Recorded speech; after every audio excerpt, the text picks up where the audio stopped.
Hey everybody, welcome back to the High Performance Zone. Today we have Dr. Jacquelyn Berry. She is a cognitive scientist, and we unpack how the positivity side of the human brain works. Who's faster, AI, a computer, or the human brain? In fact, she is a master at Tetris, and those of you who play that game know you've got to be able to think ahead. So we dive into that. We talk about human factors. Here's the other cool part about this podcast is towards the end, you get to hear a lot of secrets and how to turn kindness to clarity. Very, very important in what's going on. Also, Jackie, by the way, is running for Miss America. So we wish her luck. Let's dive into this podcast and figure out how the human brain can be optimized in a positive way. Glad to be here. Here we go. Hey, everybody, welcome back to the High Performance Zone. I am super excited to have Ph.D. Jacquelyn Berry in the house. And here's why, because she is a cognitive scientist and she also is an amazing gamer. There's so many things that I can't wait to unpack. But first off, Jackie, welcome to the High Performance Zone. Glad to be here. Oh, thank you so much for having me. And I truly am blessed and definitely glad to be here. Well, I love you wearing the shirt. You know, you're carrying the colors, and I can see the Egyptian pyramids behind you. And in fact, there's a pretty cool story about you going to Egypt. Let's dive into that real quick. Absolutely. So I knew that I wanted to visit Egypt, and I knew that my research could tie into bilingualism. And so basically, I applied for a Fulbright Scholarship and got accepted to go and do my cognitive science research over there. So tell everybody, because the Fulbright Scholarship, it's well known out there, but it's super hard to get. What is it that a Fulbright Scholarship is? Yeah, so it is hard to get. It's competitive, but There are different types. So I had a scholar Fulbright Award, which means I'm going over as a scholar, but you can also get an award as a student. A lot of young people who might be undergraduates or graduate students can go and they can study for a semester or two in another country. And the Fulbright Foundation has been around for about 75 years, and you submit an application and you propose what it is you want to do, whether or not you want to teach or do research or some combination thereof. So I proposed that I wanted to teach and do research. And I definitely knew what school I wanted to go to because they had the specific population of research subjects that I wanted to study.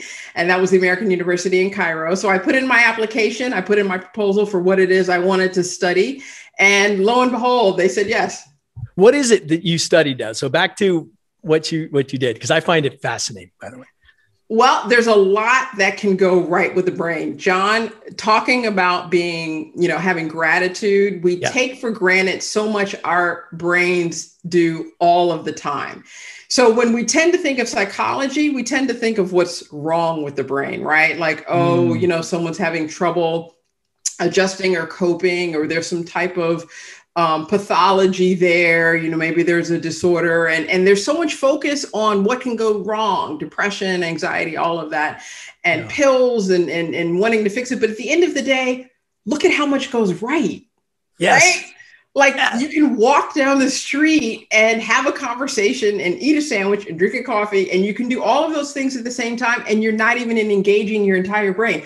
A robot couldn't even do one of those things, even with extensive programming, right? So just some of the most basic tasks we take for granted, going into the refrigerator, making a peanut butter jelly sandwich. We do that without thinking. Language is very complex and very, innate. And so I study what goes right with the brain, meaning how we process information.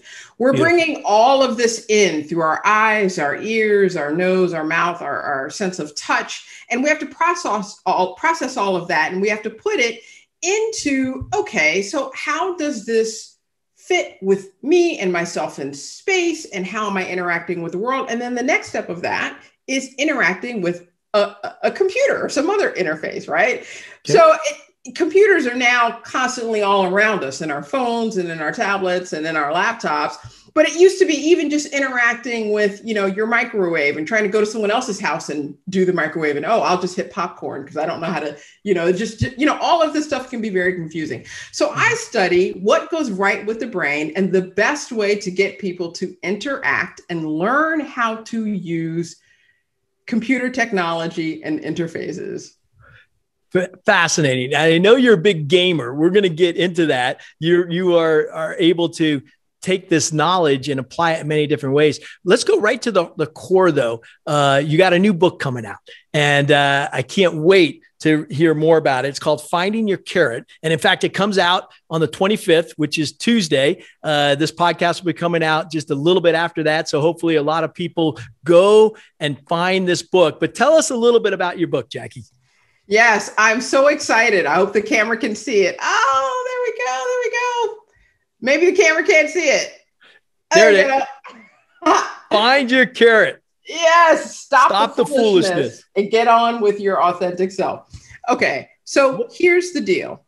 Everyone has their own personal path. Right. Everyone has their own journey, the path that they are meant to follow. And it's based on whatever your personal currency is. So a recurring theme that I come back to in the book is the idea of currency, what it is that you're offering the world and what it is you're offering the people around you in exchange for living and taking up space on this earth. You're getting stuff back for that.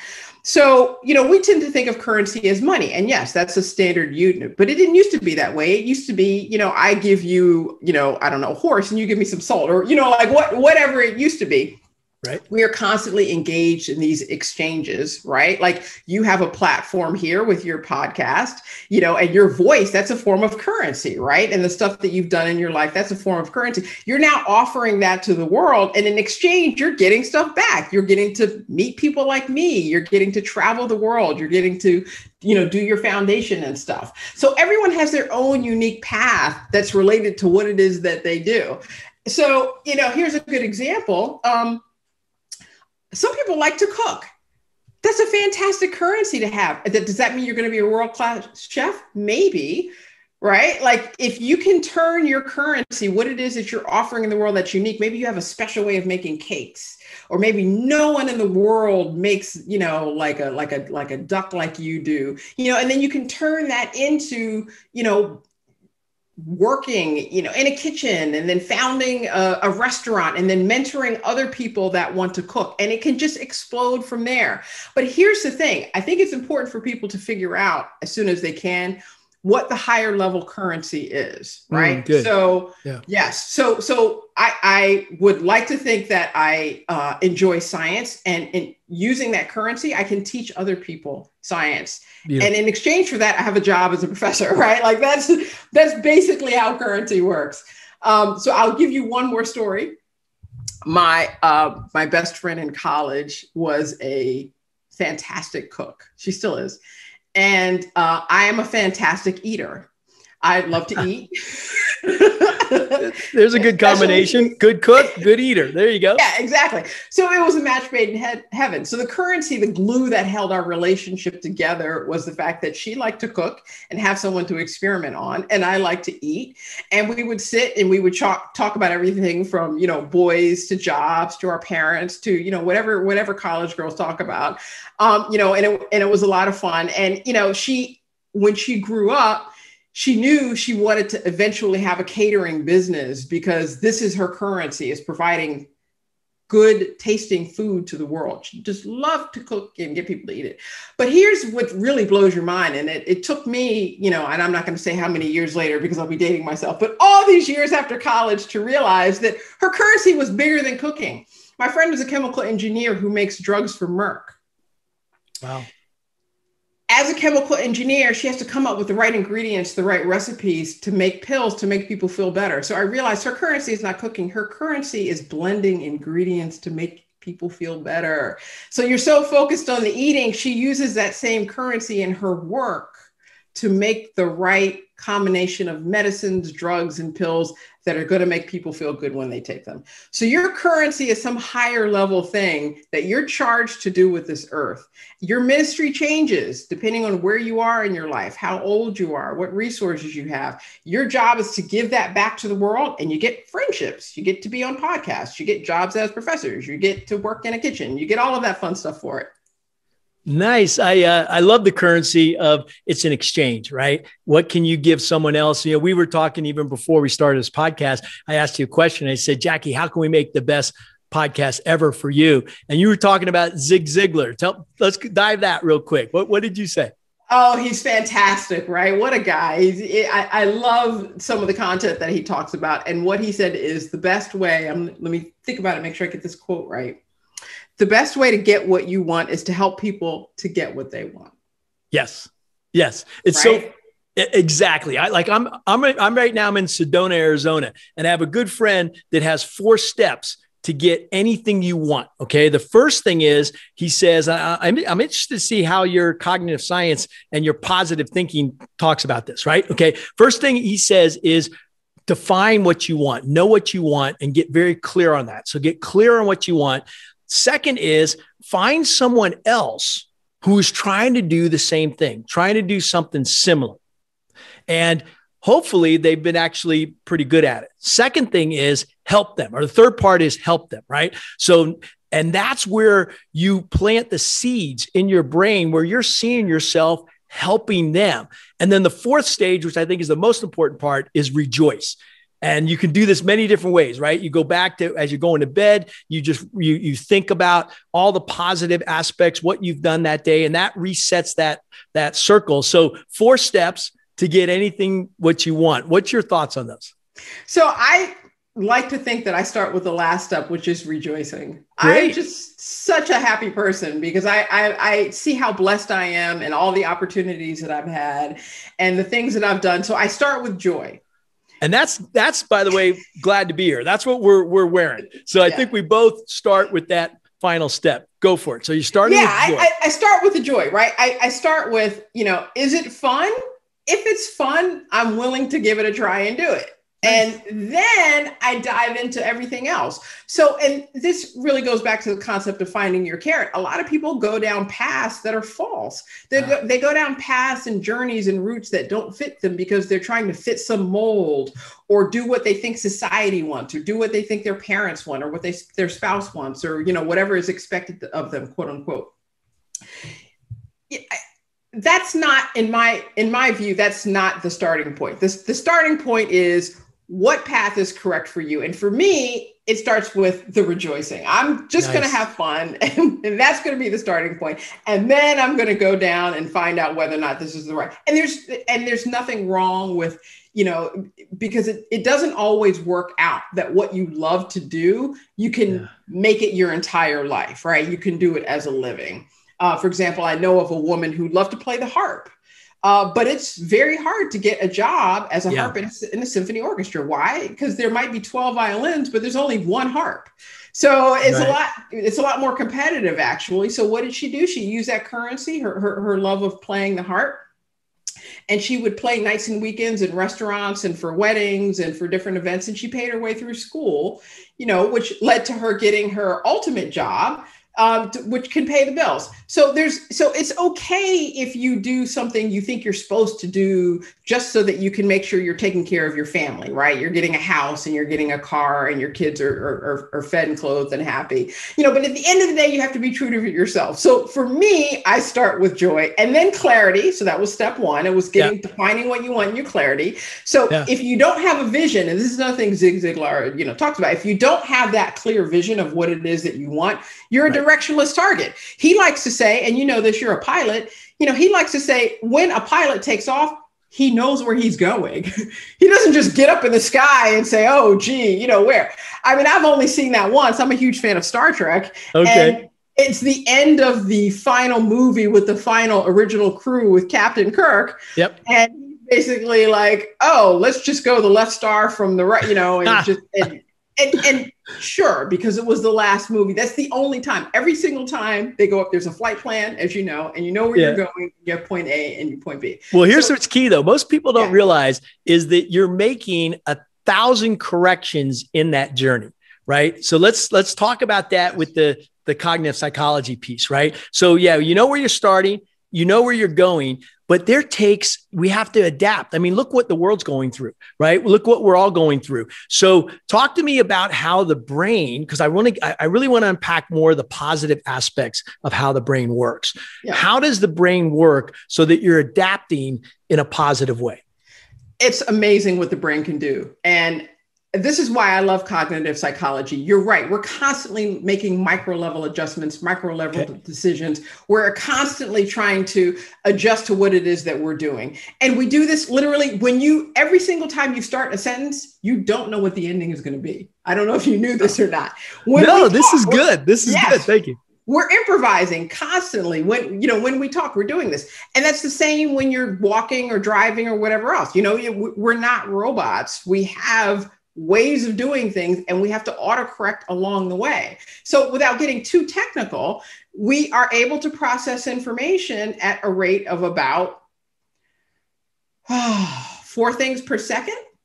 Oh. So we're constantly updating. So the magic number tends to be 250 milliseconds, about 300 milliseconds. And physiologically, that coincides with our eyes blinking. So your eyes tend to be able to blink, not blinking, moving. To move, it's called a saccade. Okay, I said I wasn't going to get technical. No, we can. I love this stuff. I love to get into how the brain works. So a saccade is an eye movement, and an eye movement is basically ballistic, meaning once your eye goes from one location to another, you can't decide mid-movement that you want to bring your eye back, right? Like you're dedicated to going to, now you can return back to what you were looking at, but at the end of the day, eye movements are designed to be very specific. You lock on, you lock on, you lock on, and you move around, and you do that about 3 or 4 times per second. So 3 or 4 times per second. You know what's interesting is when I was flying with the Blue Angels and we were coming, at each other at 1,000 miles per hour closure. That's a mile, by the way, every 4.5 seconds. I was doing exactly what you're talking about. It's, first off, where's the other jet? What's his nose? Then boom.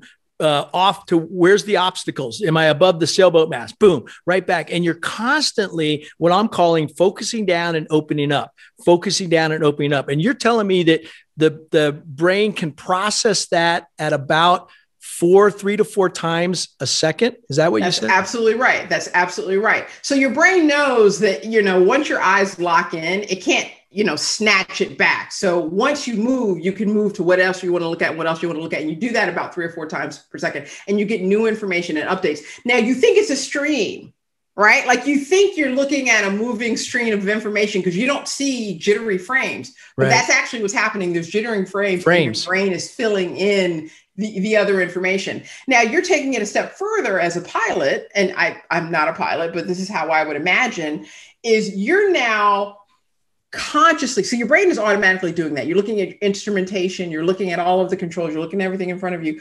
Now you're conscientiously making sure that you are attending. So what happens, John, is we are so good at being humans and doing what it is that we do that we don't even think about the fact that we're processing all of this information. Mm-hmm. You know that you've got this $1 million jet underneath you, this hunk of equipment that is extremely delicate and interacting with it is very nuanced. So you're now calling all of your forces of attention to bear, and you're conscientiously zooming out, focusing in, zooming out, focusing in. Because at the end of the day, the longer we do, and this is related to the learning and the course that I taught in Egypt and what I do as a scientist, it becomes automatic. This is why the first time you drive a stick or any automobile, you're like, 10 and 2, by the time you're been driving for 16 years or, however long it is you've been driving, it's like you can't even remember driving to the store. You just did it automatically.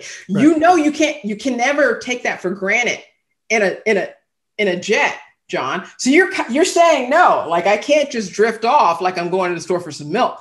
I'm not going to the store for some milk. Well, actually, I've done that, believe it or not. Okay. So let's get honest there. You can drift off while you're flying a jet, and that's actually called complacency, and you got to be careful. But yes. I love where you're going about this because it's always intrigued me, this idea of taking a concept like riding a bike, driving a car, and then moving that up the scale into the expertise levels of the highest of the highest. And so I'm interested in you unpacking that for me. So please keep going. This is good. So just about anything you learn has a learning curve associated with it, right? And it ultimately starts down. It starts where, you're up here. I don't know if you can see my finger. Yeah, I can. But you start getting closer and closer to asymptote. So the amount of effort that you have to spend learning whatever skill it is, it could be riding a bike, it could be flying a jet, is really, really intense at the beginning. And then more and more and more and more you do it, that curve starts to get closer and closer to asymptote being you're absolutely completing this task perfectly, which no one ever does. We just get as close to asymptote as we possibly can. But the truth that we have discovered as scientists. Why is that? Let me back up, because it's a very, I think even a philosophical question. Why do you say you'll never actually get to that perfect asymptote? Because we're biological beings, right? Okay. We are not algorithms. We are not computers. We're not robots. We're not, fulfilling some mandate that was programmed. I mean, yes, we do have things that we do that are in our nature. But at the end of the day, when it comes to very, very high level skills that take a lot of time and years long learning curves, it's a lot. It starts to become an art, right? Yes. Like it starts to become an art, and you bring your own personal thing to it. That's why. We used to always say, it's so funny. And I have this in film when I give speeches to large audiences, they get to see what we call the debrief, which was our learning loop process on the Blue Angels and in the military. We use the debrief process to make this learning loop. And we always said we never flew a perfect air show, but we were striving for it. You see, we knew what it looked like, and we were constantly improving. And that's why small things matter. So tell me that in the brain, why in that process of getting to expertise, which is what you've studied, right? Yeah. What is the key, and why do small things matter, and do they matter? So small things do matter, but I think the main thing is to recognize that the learning curve isn't this smooth, beautiful, perfect trajectory that goes from point A to point B. At the end of the day, there's dips and leaps and plateaus. You could be stuck at a certain point for 2 weeks, 2 months, 2 years, and then suddenly there's a dip, and it's like, oh, you have a breakthrough, and you learn something. And what's interesting, and this is what really blows your mind, is that is even happening automatically, that you're not even aware of it. Your brain is learning, and it's putting together information, and all of this stuff is coming together, and new neurons, right? So if you want to stave off aging, learn something new. It could be a new language, it could be a new suite of recipes, whatever it happens to be. But getting back to the point, automatically your brain is making new connections. There's elasticity. All of this is happening while you're learning. So you feel like you're stuck at a certain point because in whatever metrics you're using to measure your success, you can't see the outcome. And then it looks like a step function to you. It looks like, whoa, no, it was happening all along and you didn't see that. So yes, the little stuff matters because it adds up, and eventually it will lead to you becoming more of an expert in whatever task it is you chose. Wow. Let's talk about, I love this. Let's talk about the neuroplasticity and how the brain learns, but on a positive way. So one of the things I do with Glad to Be Here, and I'm constantly rejoicing. I'm glad we went back to joy with you, right? And so I have multiple processes where I'm throughout my day, I'm actually rejoicing. Sometimes I'll stop and just say, what am I grateful for in the present moment? Right? What am I bring my awareness to it? In the mornings, I'll go back and say, what happened yesterday? When I go to bed, I'm trying to pre-program my mind by planting the positive seeds of what happened. So tell me, do you have any techniques you can share on how we can use this glad to be here or this positive attribute to make our brain and our lives better? So with respect to the neuroplasticity, and thank you so much for bringing that up. Yeah. There have been studies that have shown practices such as meditation, practices such as gratitude. I love your whole thing with gratitude. I just love that whole thing, right? Having an attitude of gratitude and, practicing gratitude and expressing verbally being thankful. And even saying it out loud, I'm thankful for this, I'm grateful for this, I'm thankful for that, all of that stuff. That rewires your brain. I know we don't think of it like that because it's just a thought. It's just something we're saying. It's not really something that we're not, we don't think we're structurally changing anything, right. But at the end of the day, when you have these practices over and over that you repeat, the brain starts saying, this is a thing. Well, let me configure some more pathways for that. Right? Like that's all learning is something new comes into your life. And if it stays, your brain realizes, well, I guess I better accommodate this. Oh, she's learning a new language. Well, I guess I better, route some pathways for that. oh, well, she speaks English. Let me use some of those pathways and make connections. And then that way she can, like, this is constantly what our brain is doing all of the time. So if you don't use it, you're going to lose it, right? Yeah. But if you learn new things, your brain will adapt. So one of the ways they say to avoid things like dementia and senility and old age is don't drive home the same way every night. Oh, interesting. You leave work. Everyone drives the fastest way home. So just get home, so get on the couch, drink my beer, whatever it is they want to do.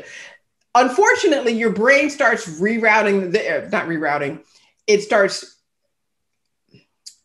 it starts grounding in those pathways more and more and more and more and more and more and more. And you're just doing the same pathways over and over again. And you're not keeping the other ones fresh. Drive a different way. Nice. And that's keeping your brain. Oh, okay. That's a different way to go home. Let's keep that pathway active just in case. And then those pathways save you when you get older, right? Wow. Because you just have that, literally you have that much more material in your brain.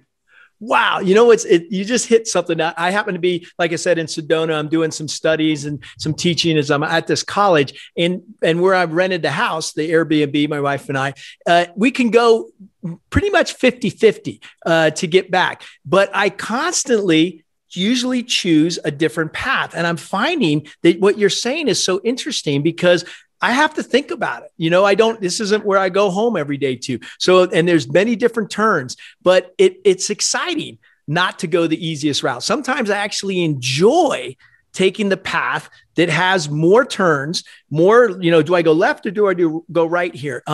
And so that's the first I've ever heard that's actually part of that learning loop. Okay. So I got two quick questions on this though. One is, it's the constant question everybody asks, how long does it take to form a habit?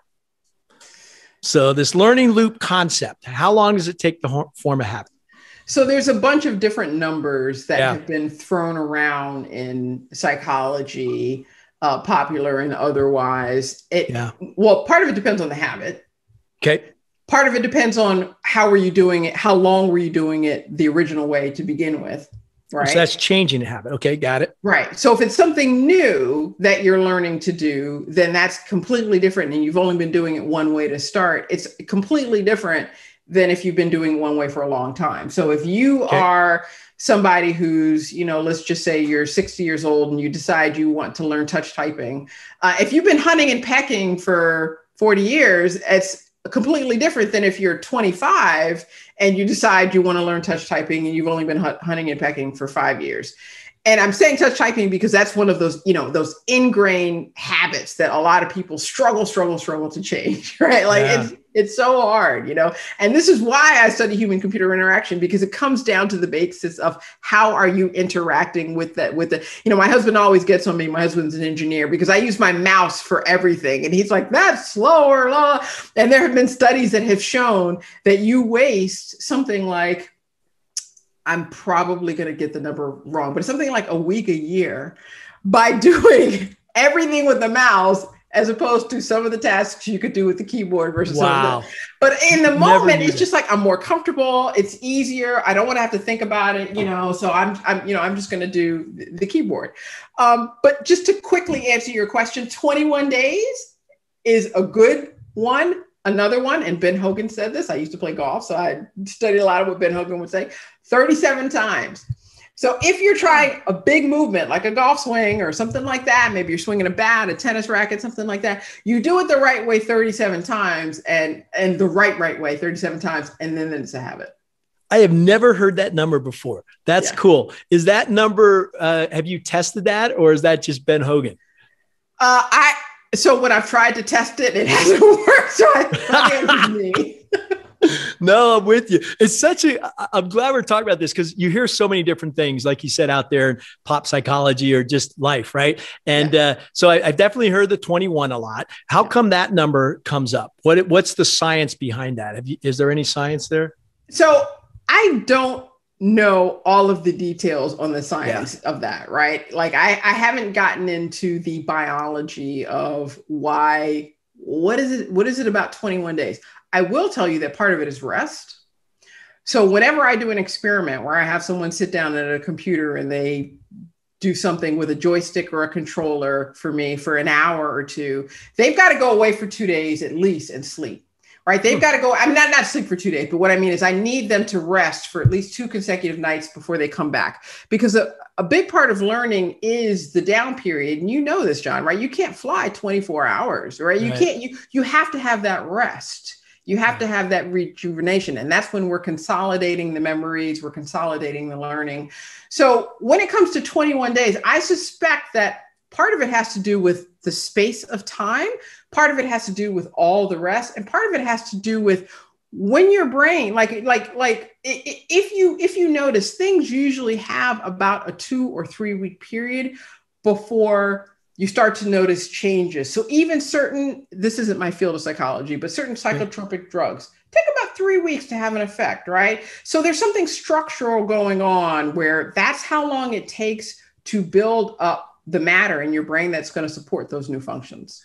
Well, I love this discussion. I'll share it with you because I have this all the time with people. I work a lot in the healthcare space, right? And so I talk about, how do we change a habit of, let's say, debrief, where we want to learn, we want to get people to actually learn from not only their mistakes but what's going well. And it was interesting. The researcher or the doctor told me, he says, John, you're asking the wrong question. And you said this earlier.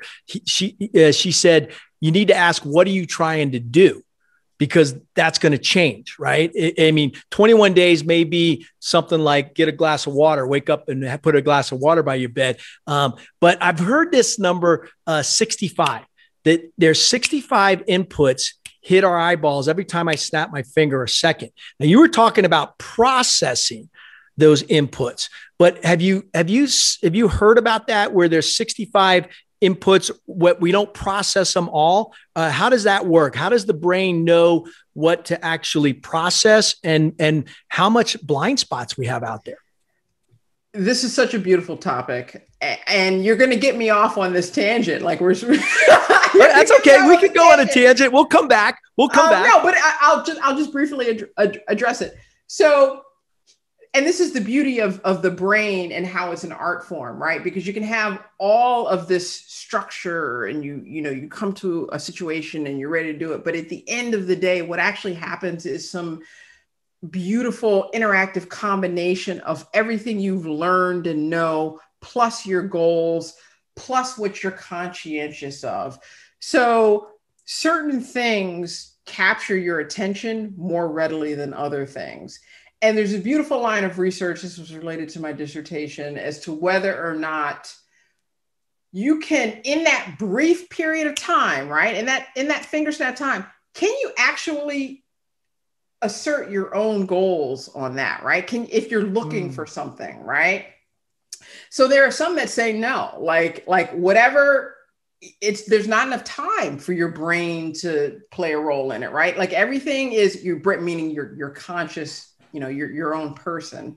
Everything is reactionary, right? Like something, you blink, whatever, everything's reactionary. But there are some researchers that say no. Like if you have in your mind that you're looking for something in particular, you're more likely to see it, and it will come to your mind, right? Yeah. Think about you get a new car and then you see that same car everywhere, right? Like you're blind to it before. When it comes into your knowledge space, suddenly you start paying attention to it. So you're trained to look for certain things as a pilot. You are going to pay attention to certain things that are not even going to reach my level of awareness because you're bringing, so even within this, right? Even within that, all of your training will come to bear and will tell you what to pay attention to.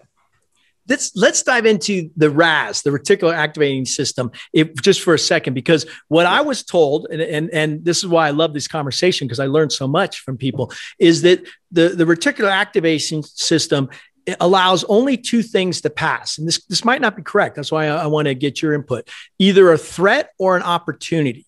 So the idea of all these inputs hitting us all the time, but which ones are we going to take notice to? Dive into that. Is that true? And tell me more about the RAS. Yes. So research has shown that if something comes to your attention, and if you're measuring someone, they're sitting in a computer and you show them a face that looks like a threat, right? There's a frown, and you show them a face that's neutral, and then you show them a face that's, happy or whatever. people are going to have faster response times to that negative imagery, right? So this gets into the evolutionary part of it, which is what is it that is most pertinent and relevant to us? Right. So number one, faces in general, we're key to respond to, right? That goes all the way back to being a child in your mother's arms. And number two, it's very important to recognize when someone or something is a threat. So your brain at some level is definitely going to react to that faster. It's going to be cued off of that more so than if there is a happy face or a neutral face or something like that. So that is true. Let's also, I want to get now into your research because it's so intriguing. That is the expertise with human computer interaction. And I hear you're a big gamer. In fact, you were teaching me about what's really going on out there in the world with gaming. So dive into that. Tell me about your passion there. Absolutely. So I do study how people interact with computers, but myself, I use games as an experimental platform. Okay. So one of the platforms I use is Tetris. And what's really, really funny is this is a little backstory on me. I started playing Tetris when I was a kid.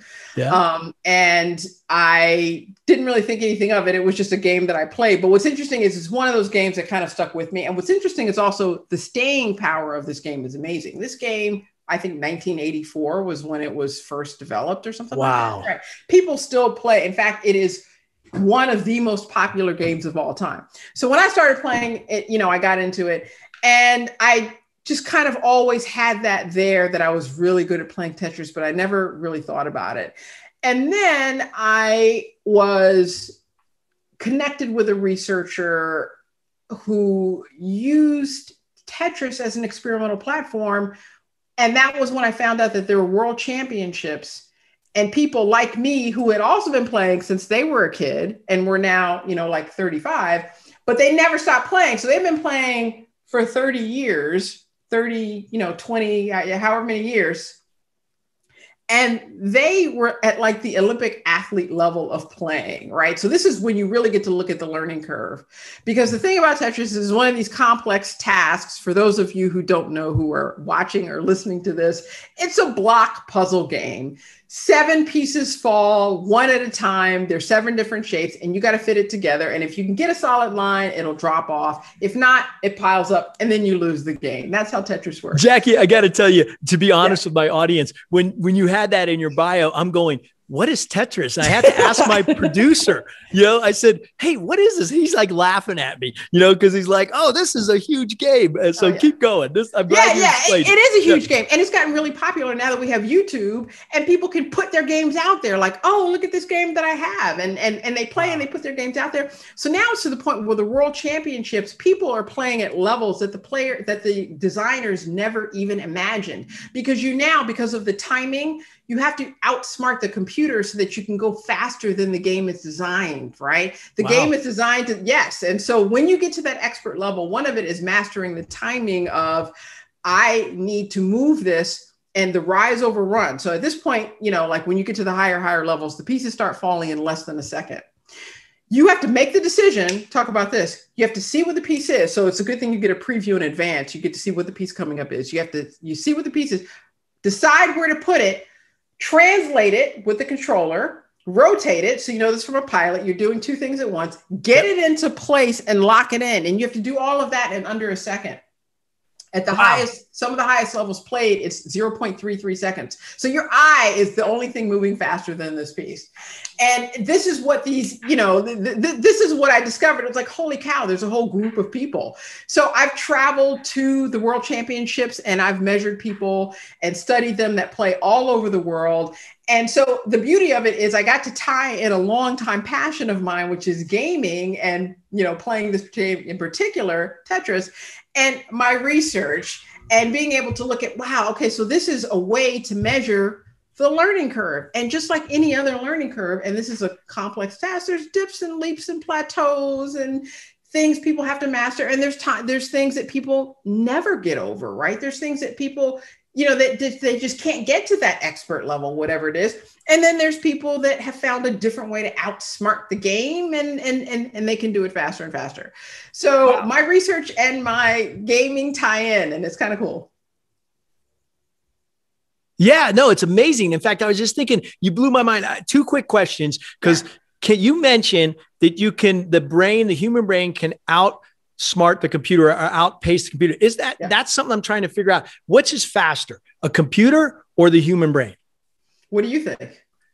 Well, I actually think the brain. I think we're so untapped with what we can do, but I think I guess it also matters on the computer, right? Because of Hebb's law and how that processing and all that stuff is changing so quickly. I guess I don't know how you'd even measure that. That's probably a better question. How do you measure it? And what do you think? Well, I'm on your side, right? For two reasons. Number one, we have AI models, and you know how there's AI games that can beat the game Go or whatever. There are no artificial intelligence models that can beat a human being playing Tetris. Really? It doesn't yet. Doesn't exist. Do you think that to date that I know of? Right, to date. Yeah. You know what's interesting? As of 2017. Wow. Now, that brings me into AI. So let's talk about it real quick, because they're doing some testing with fighter pilots, and they're actually having a computer fly the jet completely, as compared to there are computers that help us. Like if I want to turn left in the old days, I would move the stick and it would change rudders and ailerons. Now I have no idea what's moving, because as long as I move the stick, the airplane, the computers say, oh, in this airspeed, under this G-force, with this angle of attack, we're going to move these flight controls. And that's what, it's changed significantly. Of course, the airplanes are unstable now. And there's an interesting balance between stability and agility. And what we found in aviation, and I want to see what your thoughts are on this from the human brain, is if you want something to be more agile, like a fighter jet, not a passenger airplane, then it needs to actually be more naturally unstable. If you want something like a passenger jet, you want that to be very, stable, but not that agile. So that connection between agility and stability, any thoughts on that? 1,000%. You're absolutely right. So the first thing we study in human factors is a speed accuracy trade-off function. There is a function, right? There's some perfect amount of speed at a certain level of accuracy. And if you are too accurate, that requires slowing down. And if you go too fast, you're going to make more errors. And we see this constantly. Think about time. So it sounds like to me, and I'm not in aviation, but it sounds to me like you're talking about another one of these trade-off functions, which is agility versus stability, which is the trade-off for that agility is it's going to be a lot more variability. That it sounds like you're talking about another one of those functions. So psychologically, we have speed accuracy. In aviation, you have stability, agility. Well, you went to human factors, and that to me is really huge. So let's talk a little bit more about human factors and machines. What should I know about that? Well, where to start? Right. No, I know it's a big question, because in all mishaps, here's where I'm going for again. In my background, when we look at, a mishap, so something happened in aviation, it's almost always human factors, or there's always a contributing factor. It's not like the machine just broke. There's always a chain of events. And what we've learned is if we can identify the chain of events before it breaks, you can change the cycle, but it's usually human factors are the issue. So that's where my mind went. Tell me more about that. Well, so I'm going to have to tell you that it's not actually human factors. Okay, it is human factors, because that's what we call it. We call it human factors.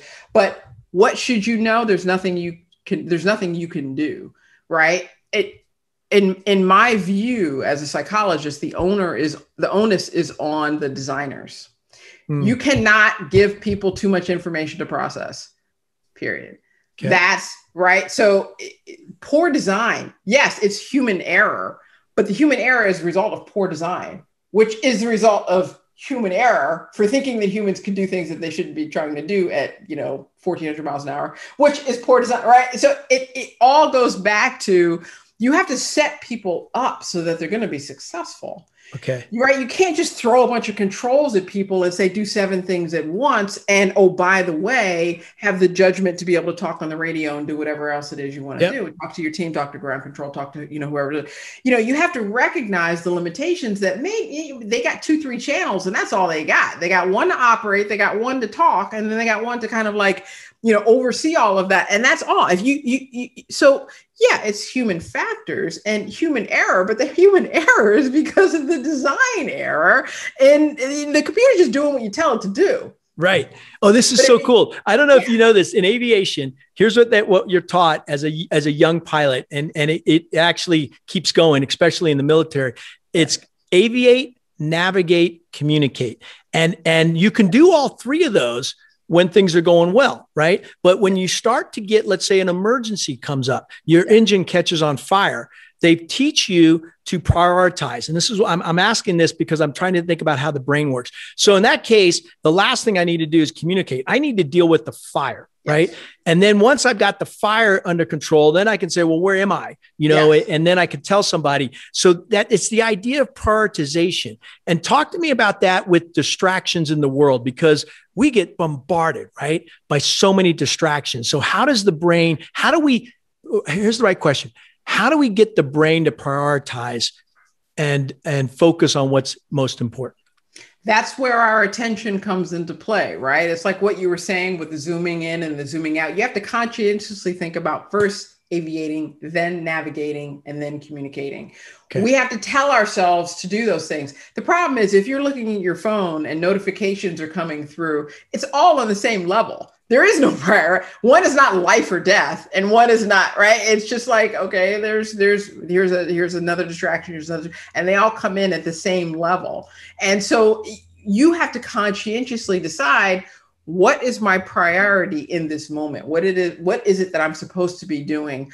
Followed by overseeing, what is it that I should be doing next? Followed by communicating, which is where most of the distractions come from. It's the way we communicate with people on our devices, right? That's, you get your notifications, you get the emails and the thises and the that's, and you already said it, like you answered your own question. First, you have to aviate. Whatever ship you're flying, whatever journey you're on, whatever path you're on, whatever task you're trying to accomplish for that day, that week, that month, do that. Then go to above a level. Okay, so where is this getting me in my grand scheme of things, in my goals, in my future? How am I setting myself up for the next thing? The last thing you want to do is be sending emails and communicating. Wow. Yeah, exactly. Right.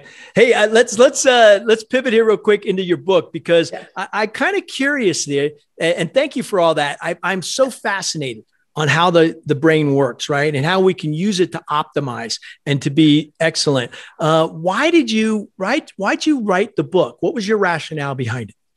People needed it. Like, I'm just going to be real. So much time is wasted being on the wrong path, the wrong journey, doing the wrong thing. And there is not enough time for that. So the real reason is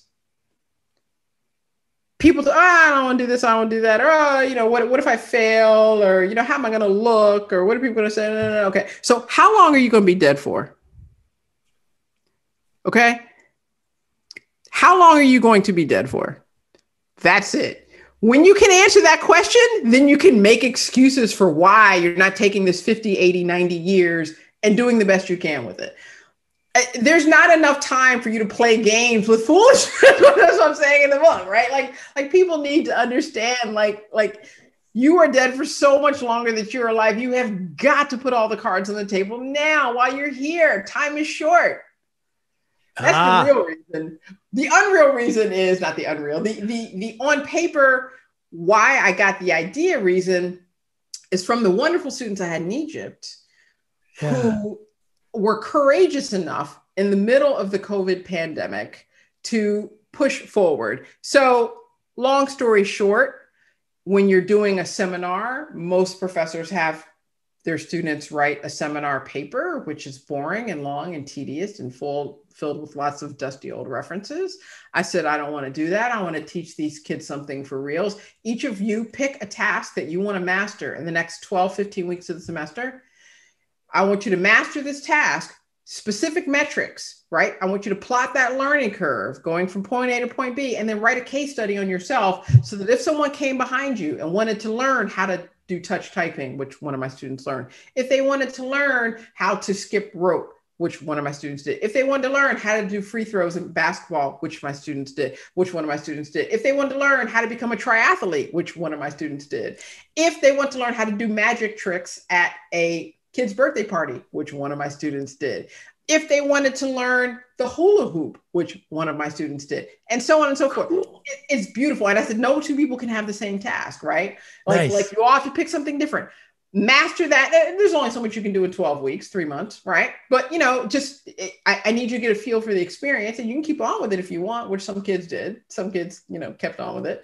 And then write about your experience, but it has to be scientific. I need you to take measurements. I need to agree upon what the metrics are going to be. I need you to log. You have to log every single week what it is that you're doing to make your progress. In the middle of all that, COVID hit. And I was forced to come back to the United States. They were forced to go home and not be at campus. Everyone's, the world, you remember how it was. It's uncertain. Things are closing, things are stopping. And, all of Fulbright, they just sent all of us home. They said, you just got to go back home.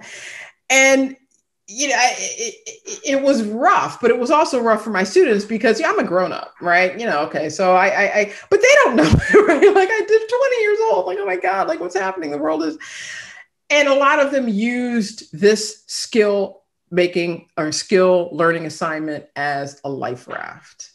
And wow. I saw them flourish. It was like, you know what? I can't see my friends. In some cases, I can't even see my parents. I don't know when I'm going to go back to the university. I don't know what's happening with my classes.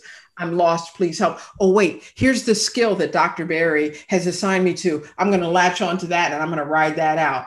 And, it just gave that's the carrot. It gave them that 1,000-yard, right? Just focus on that, right? You don't have to solve the world's problems at once. I'm sorry that things are and we don't know where things are going. Find that carrot, latch onto that, and they use that as like a lighthouse in the midst of all of that pandemic uncertainty. And at the end of all of that, I said, you know what? That's the answer right there. Just because you can do this all the time because things are always uncertain, which people don't know. They think they have more control than they actually have. Things are always uncertain. Just live that way. Wow. So now I know what the title of your book means, Finding Your Carrot. What a cool professor you are. I could see that. Did you, any major takeaways that came out of that for you personally from your students? Well, I feel like they gave me as much as I gave them. For one thing, and there's a lot of misunderstanding culturally about people who look different from us and, have a different religion and have different practices and, Egypt definitely falls in that realm. People don't understand, and they're Muslim and they speak Arabic and, blah, blah, blah, blah, blah. Kids are kids. Yeah. Kids are kids. My kids in Egypt want the same things that my kids here. I had one of my students who, definitely a strong, Muslim woman, strong in her faith, so on and so forth, head covered, the whole nine. She wanted to juggle a soccer ball for her skill. That's great, right? There's nothing, exactly. That's no different than a kid here in the US. Like, yeah, I want to juggle a soccer ball. Another one of my students, she wanted to make brownies. Another one of my students, she wanted to learn pole dancing. Wow. There you go. Yes. Right. So, so they gave me, number one, I got to see where their hearts were, which was in the same place where all of our kids' hearts are and our own hearts are, which is in the right place, which is I'm just doing the best I can in this world when so much is out of my control. The second thing they gave me was the idea for this book, because I saw how they latched on to this and really used it as a life raft through the uncertain COVID waters, and just was like, okay, well, I've got this, and the third thing is I still keep in touch with a lot of my students. They ask me to write them recommendation letters. They have written stuff for me. I'm in touch with them on social media. So I really feel like I have a whole cohort of people in Egypt that at any point I can call friends. Wow. Yeah, I think I feel the world, we're actually more similar than we are dissimilar, right? And when you get out there, and I hope, travel is starting to pick back up again, we'll see when we can start to interact again. I love that we connect to the positive side, which is back to your, your research, right? Okay. A couple of quick questions as we wrap this up. Then I want to make sure people know how to get a hold of you and buy your book. Cause I can't imagine how exciting it's going to be to see this thing get out there. I was thinking about one of those topics you just mentioned about shooting basketballs or something, this idea of visualization versus actually doing it. Have you studied that? And I've seen different things that visualization can be as powerful as actually motor skills. Tell me more about that. Yes. So I have not had a chance to run experiments on visualization. I would love to be able to bring my research subjects in and say, visualize what you do. And the interesting thing about Tetris and some of the research that I do is you're constantly improvising.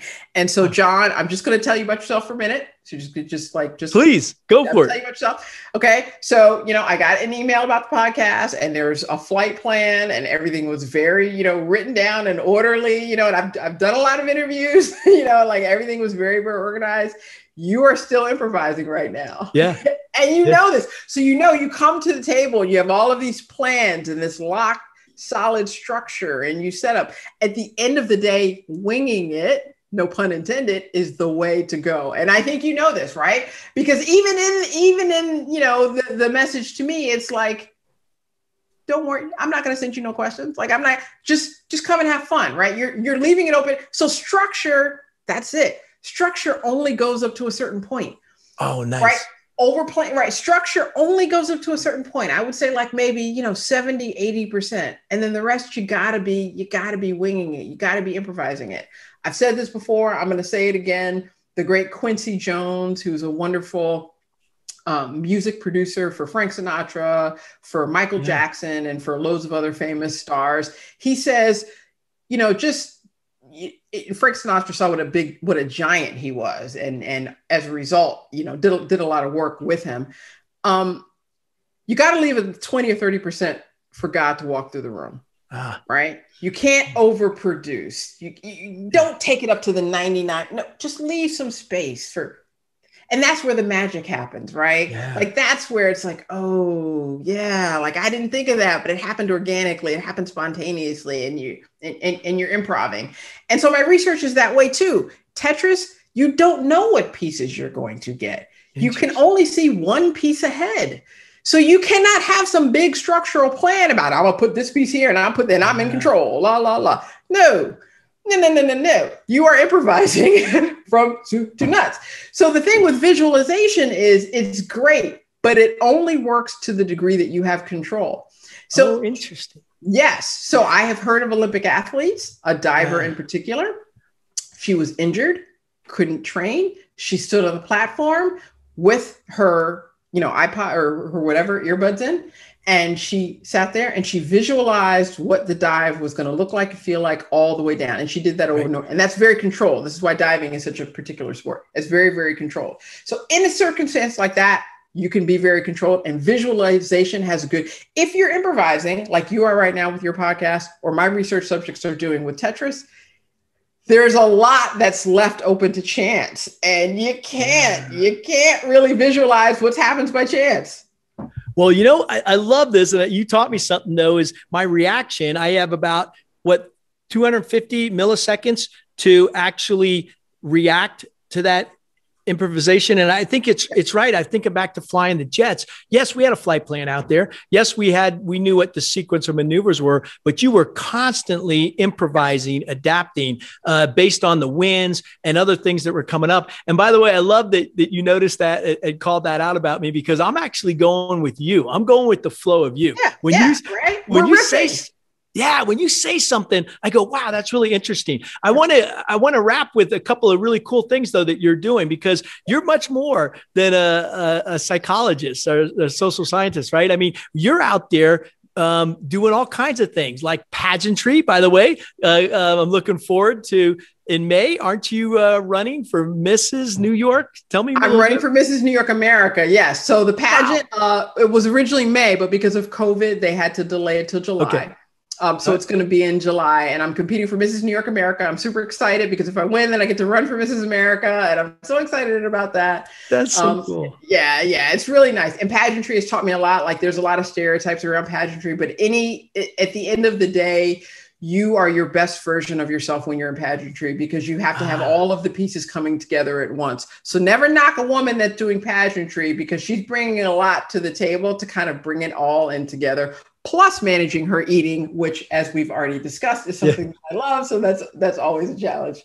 I do also, I'm very active in my church. I'm senior warden of my Episcopal church in the local area. We're doing a lot of changes, a lot of fun stuff with that, with music.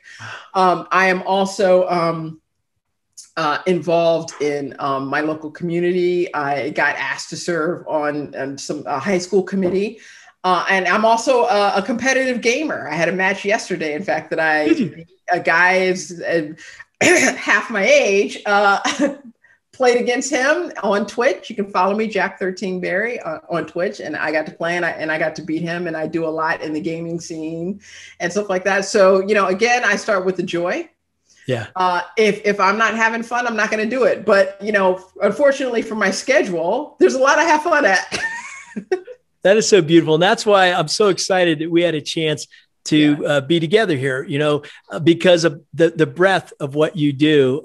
Phenomenal. I want to end with two things. One is about the glad to be here, right? So why are you glad to be here? And what does that mean to you? It means to me that there's no moment like the present, right? Stop thinking about what you did yesterday. Stop thinking about what you're going to eat for dinner. Just stop. Just stop. And that's one of the things I say in my book, automate, right? So the key to learning, that famous learning curve I've talked about so many times, is the more you can put on the back burner and do automatically, muscle memory, you know this from being a pilot, the more you can think about that space that's unplanned, that improvisational space. So if you had to think about everything coming to this podcast, thank God you have Matthew, you helping you, but you've done this before. You got your microphone on. You're not thinking about all that. You have time to attend to me. Oh, look, we've got Jackie here. Let's talk to her. If you were so focused on everything else, you couldn't do that. So the more you can automate, the more you can pay attention to making the real decisions that have value. So things that are not important, like the clothes you're wearing, your hairstyle that day. Mine's easy, Jackie. My hairstyle's pretty easy. I know you now have a better challenge, but keep going. I love that. Yeah, well, just as long as it's good for the pageant, I don't really care during the day. But like, what are you gonna have for lunch? Like, this is why some of the top world leaders and thought innovators, same thing for lunch.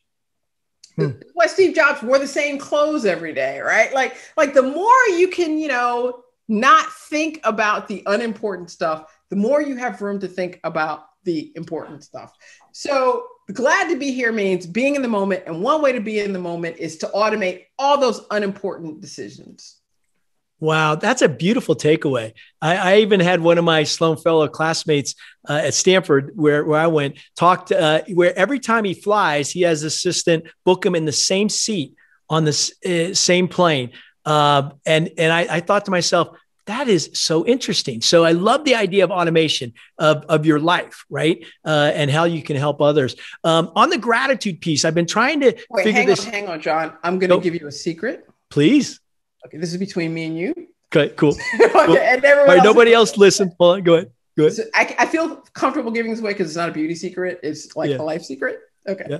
So you're talking about your friend getting booked on the same, seat. Yeah.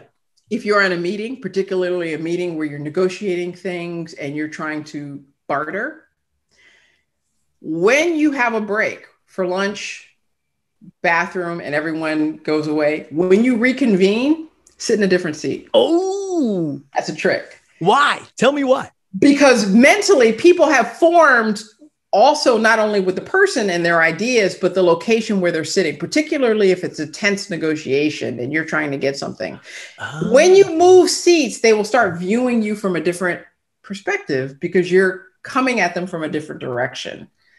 So that's a trick to kind of stay fresh in people's minds. If you're in the middle, like a conference or an 8-hour all day session or workshop, any of those things that require those all day, we're stuck in a room, we get an hour for lunch, come back, sit in a different seat, and you will be the most powerful person in the room. Okay. Going back. What a life skill. Yeah. I love these life skills that you're giving us. When the human brain, let me go back to gratitude real quick. When you're in a grateful state of mind, I had read that it lights up the area of your brain where perceptions come from. So how you perceive the world, whether it's half full or half empty. And when you're in a generous state of mind, you talked about what you do for the church, and there's so many things. We talked about my foundation. You actually light up the area of your brain where self-esteem comes from. So your confidence level. And when you pull those two together, now what you have is you have the ability to see things others don't see, and you have the confidence to take the action. That's why I feel gratitude and generosity are such two powerful super skills we all should master. Is your research can add to that in any way? So my research is not related to that in general, but personally, I can say I feel as though, and I allude to this in the book, it is a gift. So if you choose to be thankful rather than grumpy that things aren't going exactly the way you want, or stingy and not generous, or whatever the situation is, then that so there's such thing as being miserly with money. There's also such thing as being miserly with your spirit. And I think when you're being unthankful and ungrateful and resentful and all those negative emotions that come with wanting control, here we go back to the control issue, you're closing down, you're shutting down your spirit, you're being stingy, and you're not giving of yourself, whether it's your currency or just your kindness, just your kindness. Yeah. When you are kind, my honest belief is that the reward for that is clarity, right? Like you were just saying, the ideas flowing and whatever. It's like now your spirit is open, so you're gonna bring in what you're reflecting out. You're gonna bring in, okay, so now I have a different perspective and I can view things differently. Whoa, kindness to clarity. That is a beautiful takeaway. Is there one mantra? Is there one saying, whether it's a quote or whether it's maybe your parents gave you, that you live by, or maybe there's two that you want to share with the audience right now? What are some live withs that you have learned from? So two. One is, I talk to people all the time that are struggling to find their place in the world. They could be 15, they could be 45, they could be 70. And I'm a fan of never growing up. Yeah. But I tell them, because they don't want to be, everyone wants to fit into some mold. No one wants to be the square peg, right? And I tell them, what good is a puzzle if all the pieces are square? You're supposed to be different. You're supposed to have edges and vagaries, and sure, that might be hard to deal with. You pick up that one puzzle piece and there's all these edges, and where the heck am I going to put that? But you take the time to do it. Well, you would not bother to do a puzzle that was just square and you wouldn't even, right? Yeah. And that's kind of how we are in the world, is we're all different puzzle pieces that are going to fit together in different ways. And you're going to fit together with some people better than you are than others. But it would be boring and stupid and dumb if we were all the same shape. There wouldn't be any point in doing it, first of all. The second thing is my son and my husband, for Mother's Day, I got this mug that I drink coffee out of every day. I'm going to show it to you. This is this is what they say. Oh, nice. So everybody can tell. What does it say? What's on there, written there? It says, I don't settle. And what does that mean to you? Don't settle for less. Nope. Sorry. It's so easy to say, oh, that's good enough. that'll do. Oh, that's fine. And then you find your way into mediocrity. That's fine your way into, well, wait, why am I not where I wanted to be, or looking like I wanted to look, or feeling like I wanted to feel, or accomplishing what I wanted to accomplish? Not everything is in your control, but what is in your control, don't settle. Don't settle. Wow. No, sorry. Reach. I love that. What a life lesson, not only for me, but for everybody here on that. Hey, Jackie, how can people get a hold of your book and you? What's the two places they can go? JacquelynHberry.com is my website. And my website, you can see lots of stuff. You can see videos, you can see podcasts, episodes, you can see blog posts, loads of fun stuff, pictures. You can also get on my email list, and Amazon.com. The book is available for pre-order. Also Barnes & Noble, Google Books, wherever you get books, you can get my book. So JacquelynHberry.com and Amazon.com. Find your carrot. Find your carrot. Jackie, I love the latest thing. Don't settle. I don't settle. We all shouldn't settle. Awesome. I can't wait to read your book. Congratulations. Thanks for being on the show. You've touched my heart, not just my head. So glad to be here. That's so nice to hear. I'm so glad to hear it. And not only am I glad to hear it, I'm glad to be here. It was my pleasure. Thanks, Jackie. All right. Thanks a lot.